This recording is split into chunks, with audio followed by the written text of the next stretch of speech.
Hello जी, जय माता दी। कैसे हो आप सब। तो जी आज की वीडियो में हम बात करेंगे अंशु के बारे में, क्योंकि अंशु की एक वीडियो आई है जिसमें उन्होंने दिखाया है कि उनकी जो बुआ जी है, राजवीर की जो माता जी है, वो बीमार है।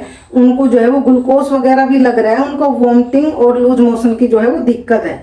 और फिर हमने वीडियो में देखा कि वो काफ़ी परेशान है, काफ़ी इमोशनल हो रही थी, वो रो भी रही थी। तो ये तो जायज सी बात है कि जब किसी बच्चे को भी कोई चोट लगती है या परेशान होता है ना, तो वो सबसे पहले माँ को याद करता है। तो माँ बच्चे को क्यों नहीं याद करेगी, माँ भी बच्चे को ही याद कर रही है।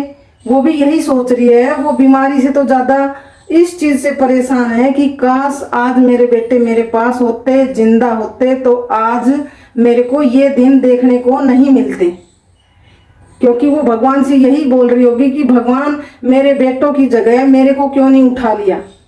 और इधर जो वो अंशु है वो उनकी देखभाल कर रही है, उसके लिए भी लोग पता नहीं क्या क्या बोल रहे हैं कि भाई कभी उसको पड़ोसी से जोड़ रहे हैं, कभी उनको फूफा जी से ही जोड़ रहे हैं, कभी बोल रहे हैं लोग ये तो कब्जा करके बैठ गई इस घर पे, ये प्रॉपर्टी हड़पना चाहती है, भाभी के कमरे पर कब्जा कर लिया। तो वो भी यही सोच रही है कि काश भगवान आज मेरे दोनों भाई जिंदा होते तो हमें ये सब बातें जो है वो सुनने को नहीं मिलती। और जैसे ही अंशु की बुआ जी बीमार हुई, लोगों के मुंह खुलने जो है वो शुरू हो गई। कुछ लोगों का कहना है कि सपना कितनी सेवा करती थी, कितनी देखभाल करती थी, उनको टाइम पे खाना, टाइम पे पानी, और अब वो सारा काम करती है घर का, इसलिए वो बीमार हो गई। तो भाई ऐसा नहीं है, मौसम के हिसाब से बीमार हर इंसान होता है, चाहे वो उम्र में बड़ा हो चाहे छोटा हो, कोई भी हो सकता है। लेकिन लोगों के मुंह खुल गए। तो इस लड़की को तो वीडियो बनानी है, रील्स डालनी है, प्रमोशन करनी है, इसको तो फुर्सत है नहीं इन्हीं से। और ये जो बोल रही है कि मैं सेवा करती हूँ इसलिए आई हूँ, ये कुछ नहीं करती है। तो भाई काम करने से कोई आदमी कमजोर नहीं होता, ना ही बीमार होता। लेकिन जो वो फील कर रही है ना दुख, वो ये है कि उनके दोनों बेटे इस दुनिया से चले गए, और बहू ने जो सोशल मीडिया पर इज्जत उछाली उसकी वजह से इंसान ऐसे टूट चुका है। जो आप बोल रहे हो ना कि पहले क्या वेट था, पहले क्या शक्ल थी, तो भाई काम करने से कोई कमजोर नहीं होता।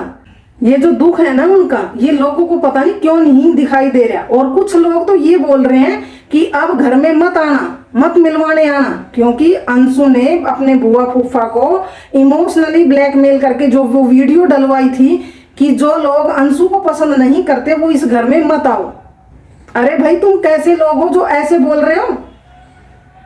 और जो ये लोग बोल रहे हैं कि इन्होंने घर से निकाल दिया, तो ऐसा कुछ भी नहीं है, इन्होंने किसी को घर से नहीं निकाला, वो खुद अपनी मर्जी से ये घर छोड़कर गई है।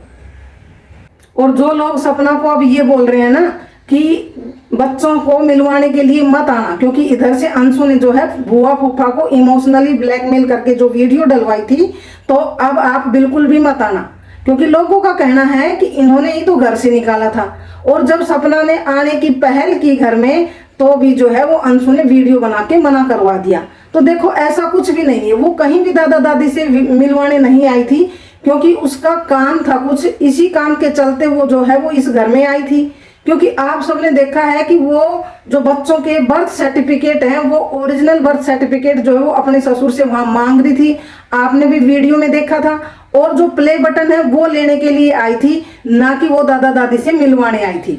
क्योंकि सपना को ना गेम खेलना बहुत अच्छे से आता है, वो अपने काम से यहाँ आई थी, और जैसे ही उसका काम पूरा हुआ वो प्री प्लान करके पहले ही एक वीडियो तैयार करके लेके आई थी, और घर से निकलते ही उसने वो वीडियो जो है वो डाल दी। अगर वो दादा दादी से मिलवाना चाहती तो वो वीडियो बिल्कुल भी नहीं डालती, जिसमें आरोही ने बोला है कि अम्मा और बाबा गंदे हैं, कि दादी बाबा गंदे हैं, उन्होंने आपको धोखा दिया है। तो अगर वो मिलवाना चाहती ना तो ये वीडियो बिल्कुल भी नहीं डालती। लेकिन उसका जो काम था वो पूरा हो गया, और उसने जाके ये वीडियो जो है वो डाल दी, क्योंकि वो इनको मिलवाने आई ही नहीं थी, वो अपने काम से आई थी। और जो लोग ये बोल रहे हैं कि वो घर छोड़कर चली गई, इन्होंने क्यों नहीं रोका, तो जो लोग ये बड़ी बड़ी बातें बोल रहे हैं ना कि वो जब घर छोड़ के गई तो सास ससुर ने क्यों नहीं रोका, तो मैं आपसे पूछना चाहूंगी कि अगर आपकी बहू आपके बेटे की, मरे हुए बेटे की रिकॉर्डिंग सोशल मीडिया पर डालेगी, आपके परिवार की इज्जत की धज्जियां सोशल मीडिया पर उड़ाएगी, तो क्या आप रोक पाओगे अपनी बहू को? तो जो आप नहीं कर पाओगे वो दूसरों से आप कैसे बोल रहे हो, कैसे ज्ञान देने आ जाते हो कि भाई रोक क्या क्यों नहीं बहू को। भाई वो अपनी मर्जी से गई है, आप सबने देखा है जब वो उन्होंने रिकॉर्डिंग सुनाई है, वो बोल रही है वहां की जो विला है वो आप लोगे या मैं लूं, वो सारी चीजें तो सोशल मीडिया पर उन्होंने दिखाई है। मतलब बकायदा घर में जो है वो बातचीत हुई है, ना कि निकाला गया है। और जो लोग अंशु को ये बोलते रहते हैं हर वक्त कि ये कब्जा करके बैठ गई है, और कुछ लोग जो ये बोल रहे हैं ना कि मालकिन तो सपना ही है घर की, तू तो सिर्फ एक सेवादार है, मालकिन तो इस घर की सपना ही है, अंशु तो बस सिर्फ सेवादार है। तो भाई किसने कहा कि सपना मालकिन नहीं है? वो तो खुद उसके ससुर ने बोला है कि जब तक हम जिंदा हैं हम किसी के नाम नहीं करवाएंगे, और हमारे मरने के बाद तो ऑलरेडी जो है वो हमारी पोतियों के ही जाएगी जमीन। तो मालकिन तो सपना ही हुई।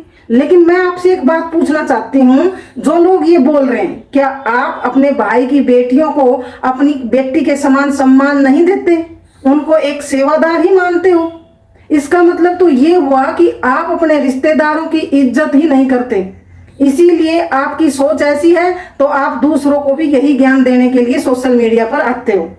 और रही बात जो सपना है, वो लखन के पास गई थी, और ये दोनों बहन भाई है, बहुत ही अच्छा इनका रिश्ता है।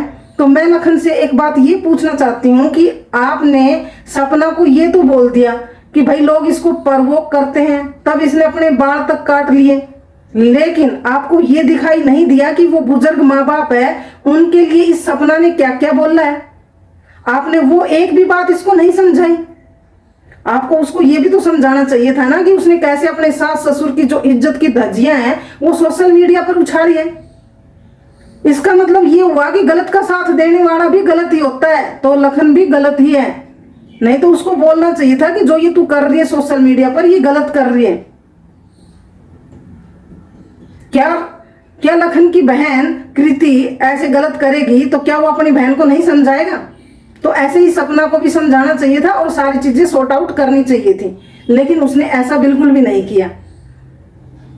तो भाई मैं तो यही कहूंगी कि कोई गलत नहीं है, सब अपनी जगह पर सही है, गलतियां सबसे होती है, एक हाथ से ताली नहीं बजती है। तो इसलिए उन बुजुर्ग माँ बापों को जो है वो जीने दो, उनके पीछे ऐसे मत लगो हाथ धो के कि आदमी जिंदा तो है लेकिन एक मुर्दा लाश की तरह वो है, क्योंकि वो आदमी ये सोच रहा है कि काश आज मेरे दोनों बच्चे जिंदा होते तो मेरे को ये सब सुनने को नहीं मिलता।